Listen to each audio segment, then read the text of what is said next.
LAC पर चीन के साथ सोमवार को हुई झड़प को लेकर अब भी तनाव बना हुआ है। चीन और भारत के कमांडर स्तर के अधिकारियों की बातचीत के बाद कोई हल नहीं निकला है।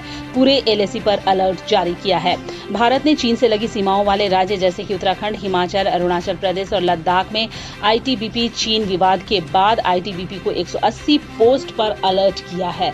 भारतीय सेना को भी इमरजेंसी अधिकार दिए गए हैं। मालूम हो कि सोमवार की रात को लद्दाख के गालवान घाटी में चीन और भारतीय सैनिकों के बीच हुई झड़प में 20 भारतीय सैनिक शहीद हुए हैं। इसमें साहिबगंज जिले के वीर सपूत कुंदन कुमार ओझा भी शामिल हैं। सोमवार रात को दोनों देशों की सेनाओं के बीच हिंसक झड़प हुई थी।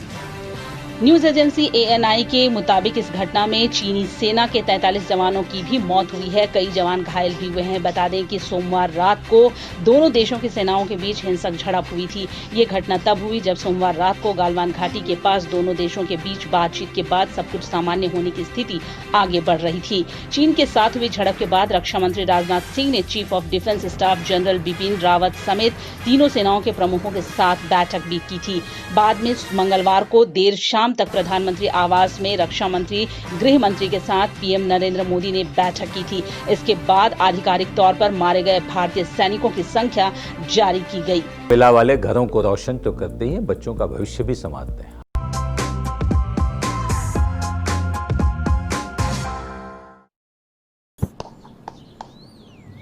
चिकू, तुमने बोला बड़ा रोल मिला है तो मुझे लगा। क्या लगा?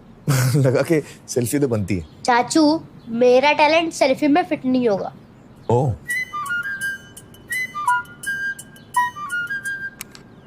सेल्फी में तो फिट हो गया, गाड़ी में फिट होगा।